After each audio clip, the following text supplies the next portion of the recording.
نحمدہ ونصلی علی رسولہ الکریم اما بعد۔ ابھی 2-4 روز قبل ہمارے ایک دوست لاہور میں ہیں، ڈاکٹر صاحب، انہوں نے مجھ سے سوال کیا کہ اسلام آباد میں جو حکومت پاکستان ہندوؤں کے لیے مندر بنا رہی تو آیا شرعی نقطہ نظر سے اس کی کیا حیثیت ہے، آیا شرعاً اسلام آباد میں مندر بنانے کی اجازت ہونی چاہیے یا نہیں؟ تو اس پر میں نے اپنی ذاتی رائے دی کہ اسلام آباد میں مندر کی تعمیر سے ملک پاکستان کو اور اسلام کو کوئی نقصان یا خطرہ نہیں ہے، چونکہ مذہبی آزادی میں سب برابر ہیں، اور جس طرح ہمیں باہر دوسرے ممالک میں، یورپ میں، ان کافروں کے ملکوں کے اندر ہمیں مذہبی آزادی ملتی ہے، جس کی وجہ سے الحمدللہ یورپ میں بڑی بڑی مساجد ہیں، آپ برطانیہ چلے جائیں، جرمنی، فرانس، امریکہ، آسٹریلیا، دنیا میں آپ پھریں، بڑی بڑی مساجد وہاں پر موجود ہیں، بڑے بڑے مدارس موجود ہیں، اور وہاں بہت بڑا دین کا کام ہو رہا ہے، اور جس کی وجہ سے الحمدللہ اس مذہبی آزادی کی وجہ سے دین اتنا الحمدللہ پھیلا ہے کہ بہت سے یہود و نصارہ دین سے متاثر ہو کر، اسلام سے متاثر ہو کر انہوں نے اسلام قبول کیا۔ آئے دن اس کی مثالیں آپ حضرات کے سامنے ہیں۔ تو میں نے اپنی ذاتی رائے دی تو اس سے وہ بہت پسند کی گئی، بہت سارے لوگوں نے اس پہ بہت خوشی کا اظہار کیا کہ آپ کی ذاتی رائے سامنے آئی، اور اس سے ہمیں بہت اطمینان ہوا، ورنہ بڑی بے چینی اور بڑی بے سکونی تھی کہ اسلام آباد میں مندر بن رہا ہے، کو کہیں اسلام کے لیے، ملک پاکستان کے لیے کوئی خطرہ نہ ہو، یا ہماری حکومت ایسا کیوں کر رہی ہے۔ تو میں نے وہ ذاتی رائے، تو اس پر ذاتی رائے پر کچھ سوالات سامنے آئے۔ ایک تو یہ ہے کہ ساتھیوں نے پوچھا کہ ہمیں کچھ چیزوں کی وضاحت چاہیے شرعی نقطہ نظر سے۔ ایک تو یہ ہے کہ حکومت پاکستان جو اسلامی ریاست ہے، یہ ہندوؤں کو وہاں پر مندر بنا کر دے رہی ہے، ہندو خود اپنے طور پہ بنائیں، اور جو میں نے مثال دی تھی کہ باہر یورپ میں مساجد ہمارے مسلمان بناتے ہیں اور حکومت رکاوٹ نہیں وہاں کی کرتی، حالانکہ وہ یہودی ہے، نصرانی ہے، ہندوؤں کی حکومتیں ہیں جہاں پر، وہ بھی اسی طرح ملیشیا، تھائی لینڈ، ادھر ادھر آپ چلے جائیں تو وہاں پر جو ہے وہ کوئی ان کو رکاوٹ اور پریشانی نہیں ہوتی، لیکن وہ وہاں مساجد بنا رہے ہیں مسلمان، اور الحمدللہ آزادانہ طریقے سے دین کا کام کر رہے ہیں، اپنی عبادات کر رہے ہیں۔ تو اسی طرح اگر وہ لوگ ہمارے ملک میں اسلامی ریاست کے اندر بناتے ہیں تو اس میں شرعاً کوئی مذاکرہ نہیں، کیونکہ ہمیں عالمی دنیا کے ساتھ چلنا ہے، پوری دنیا کو لے کر ہم نے اپنے ساتھ چلنا ہے، کہ جس طرح ہم ان سے مطالبہ وہاں پر کرتے ہیں تو وہ ہمارے ہاں مطالبہ کرتے ہیں، تو ہمیں ان کے حقوق کو بھی دیکھنا چاہیے۔ تو اس میں کوئی ایسا وہ نہیں ہے۔ تو اس میں ساتھیوں نے پوچھا کہ یہاں جو مندر جو بن رہا ہے اسلام آباد کے اندر، وہ مندر ملک پاکستان بنا کر دے، حکومت پاکستان جو ہماری اسلامی ریاست ہے، اسلامی ریاست بنا کر دے رہی ہے ہم عوام کے ٹیکس کے پیسے سے۔ اس پر کوئی ایسی مثال لوگ کہتے ہیں کہ ہمیں نظر نہیں آتی کہ پہلے ایسے ماضی میں کبھی کسی نے کیا ہو کہ بیت المال سے ٹیکس سے مندر بنا کر، یا گرجا یا چرچ بنا کر دیا ہو۔ تو آیا کیا اس کی اجازت ہے یا نہیں کہ عوام کے پیسے سے، ٹیکس سے، اور اسلامی ریاست جو ہے وہ مندر خود بنا کر دے، ہندو خود بنا لے؟ تو اس میں ایک بات تو یہ میں عرض کر دوں، اس کو میں واضح کر دوں کہ باہر جو ہے یورپ وغیرہ میں، وہاں کی سرکاری عمارتوں میں مساجد ہیں یا ایئرپورٹس پر مساجد ہیں، وہ وہاں کی حکومت ہی بنا کر دیتی ہے۔ وہ مساجد ہمارے وہاں مسلمان چندوں سے نہیں بناتے۔ مثلا ایئرپورٹس پر آپ دیکھ لیں، یا سرکاری عمارتوں میں آپ دیکھ لیں، وہاں جو انہوں نے مسلمانوں کے لیے مسجد کی جگہ مختص کی ہے، مسجد بنائی ہے، تو وہ انہوں نے چندے وغیرہ سے نہیں، بلکہ وہاں کی گورنمنٹ نے اپنے پیسے سے ہی وہاں مسجدیں بنا کر ہمیں دی ہیں۔ تو اسلامی ریاست جب اسلامی ریاست جب کافروں سے معاہدہ کر لیتی ہے، کیونکہ یاد رکھیں ہمارے ہاں جو کافر رہتے ہیں یہ ذمی کہلاتے ہیں، اور ذمی معاہد کہلاتے ہیں، جیسے کہ ہمارے حضرت شہید اسلام مولانا محمد یوسف الدہانوی رحمۃ اللہ علیہ نے اپنی کتاب میں لکھا ہے، الذمی هو المعاہد من الکفار لأنه اومن علی مالہ ودمہ ودینہ بالجزیہ۔ قواعد الفقہ صفحہ 300 پر یہ عبارت موجود ہے فقہا کی، کہ ذمی وہ کافر ہیں جو اسلامی ریاستوں میں، اسلامی ملکوں میں رہتے ہیں، وہ کافر، وہ ہندو ہوں، سکھ ہوں، وہ یہودی ہوں، نصرانی ہوں، وہ یہاں پر رہتے ہیں، اور ان سے اسلامی ملک کا، اسلامی ریاست کا ان سے معاہدہ ہوتا ہے اس بات پر کہ وہ ان کے مال پر بھی امن دیں گے، ان کے دین پر بھی امن دیں گے، ان کی عبادت گاہوں کی حفاظت بھی کریں گے، ان کے خون پر بھی امن ہوگا، اور کس بنا پر؟ بالجزیہ، کیونکہ وہ جزیہ اور ٹیکس ادا کرتے ہیں۔ تو جس طرح ہم ٹیکس ادا کرتے ہیں اپنے ملک کو، حکومت کو، اسی طرح کافر جو یہاں پر رہتے ہیں وہ بھی ٹیکس ادا کرتے ہیں، تو ملک پاکستان کو اس بات کا اختیار ہے شرعاً، کیونکہ اس کی بہت سی مثالیں پہلے موجود ہیں، اس کو اختیار ہے کہ وہ کسی مذہب یا اس کے لیے اس کی عبادت گاہ تعمیر کروا سکتا ہے، اس میں شرعاً کوئی مضائقہ نہیں ہے۔ جس طرح لکھا ہے فتاوی عالمگیری جن کے نام سے منسوب ہے، یہ اورنگزیب عالمگیر بہت بڑا بادشاہ گزرا ہے، انہوں نے اپنے زمانے میں بیت المال سے بہت سے مندر تعمیر کروائے تھے، اور بلکہ ان مندروں میں جو مندر پرست تھے لوگ جو وہاں اس مندر میں اپنا عبادت کرتے تھے، ان کے وظیفے بھی مقرر کروائے تھے۔ اور مجھے یاد پڑتا ہے کہ میں ایک دفعہ گلاسگو میں ایک مسجد میں نے دیکھا تو ساتھیوں نے بتایا کہ یہاں بعض نمازیوں کو اس بات کا وظیفہ ملتا ہے کہ وہ یہاں مسجدیں آباد کریں، تو یہ بھی بیت المال سے پہلے اورنگزیب عالمگیر بادشاہ کے بارے میں آتا ہے کہ انہوں نے مندر تعمیر بھی کرائے، بلکہ ان کے لیے وظیفے بھی مقرر کیے، کیونکہ یاد رکھیں جب کافروں سے ہمارا کوئی معاہدہ ہو جاتا ہے، کسی بات پر معاہدہ ہو جاتا ہے، تو اس معاہدے کی پاسداری ہمارے لیے ضروری ہو جاتی ہے، کیونکہ یہاں جو ذمہ رہ رہے ہیں یہود و نصارہ ہمارے پاس اسلامی ریاست میں رہتے ہیں، ان کو عبادت گاہ کی ضرورت ہو تو اسلامی ریاست بنا کر دے سکتی ہے، اس میں حرج نہیں۔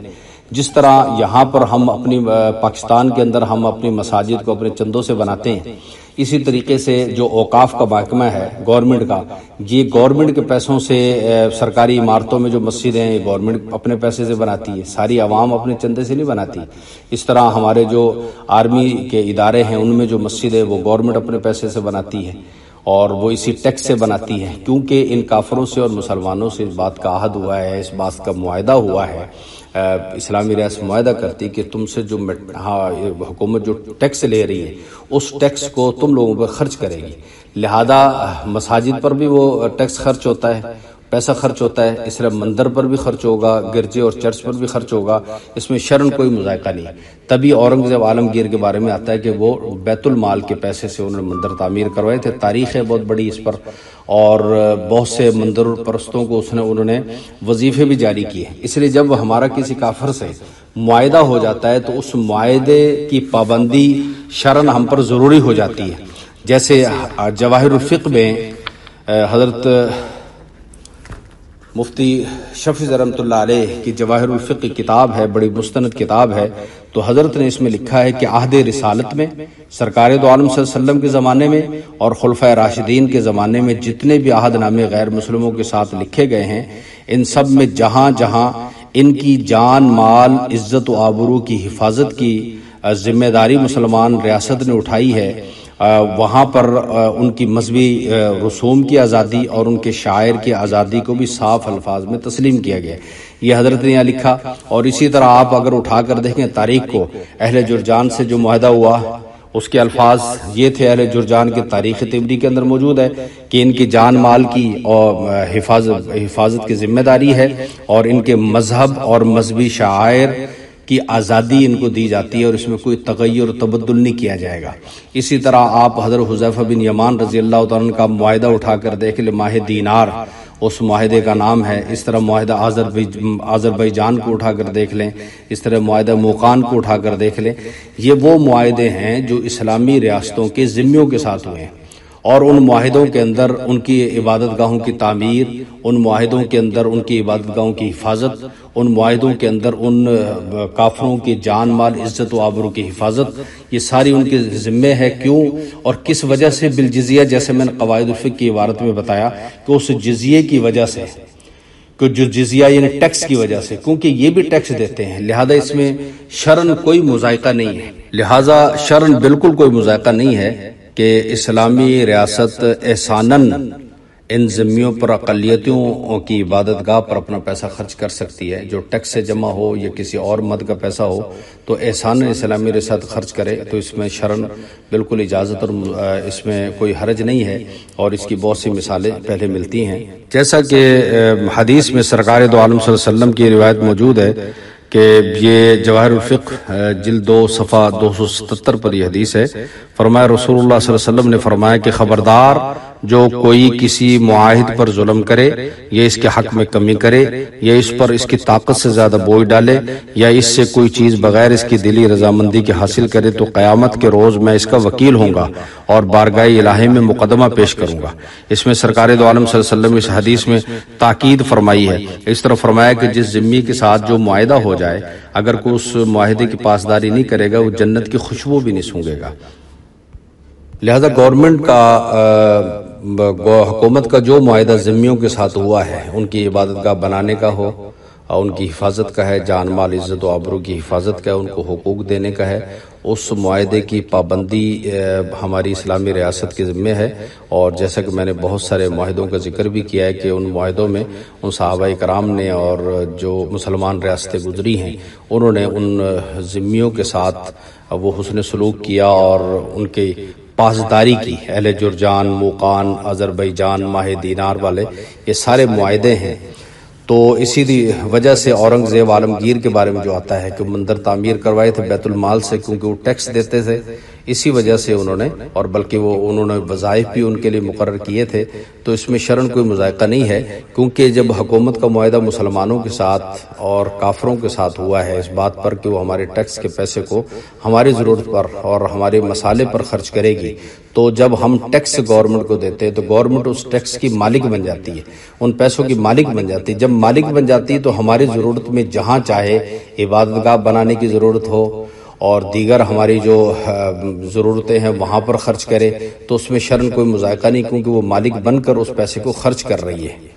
باقی جیسے میں نے شروع میں بتایا کہ لوگ اس بات کو اصل میں زیادہ محسوس کر رہے ہیں کہ حکومت پاکستان کیوں مندر بنا کر دے رہی ہے، وہ ہندو خود بنائیں، ان کو جگہ دے دی ہے تو خود بنائیں، خود تعمیر کریں۔ تو اس میں میں مطالعہ کر رہا تھا تو ایک بڑی بہترین صورت سامنے آئی۔ فتاوی محمودیہ جلد 29 میں حضرت نے لکھا ہے، مفتی محمود رسول گنگوئی رحمۃ اللہ علیہ نے اس میں لکھا ہے کہ عبادت ان کی ہندوؤں کی کہ مندر وغیرہ یا گرجے چرچ وغیرہ کسی میں اگر ان کو پیسے دینے ہوں تو اس کی تعمیر کے لیے پیسے دینے ہوں تو بہتر صورت یہ ہے کہ ان کو بنا کر نہ دیا جائے، بلکہ اس تنظیم یا ادارے کو پیسے دے دیے جائیں کہ وہ اپنی مرضی سے بے شک اس کا مندر یا گرجے چرچا وغیرہ بنائے یا یہ اس پہ مصرف کسی اور مصرف میں خرچ کرے، اس کو اختیار ہوگا۔ تو یہ بہترین صورت ہے۔ اگر ہم محسوس کر رہے ہیں ہمارے مسلمان کہ پاکستان گورنمنٹ خود بنا کر ان کو مندر نہ دے تو اس تنظیم اور ادارے کو پیسے دیے جا سکتے ہیں کہ جو تنظیم ادارہ جو ہے وہ مندر وہاں پر تعمیر کر دے تاکہ براہ راست حکومت اس کے اندر تعمیر کے اندر ملوث نہ ہو۔ تو یہ فتاوی محمودیہ میں ایک بہترین صورت ہے، اگر اس پر عمل کر لیا جائے تو میرے خیال میں زیادہ بہتر ہوگا۔ باقی جیسے غیر مسلم ممالک میں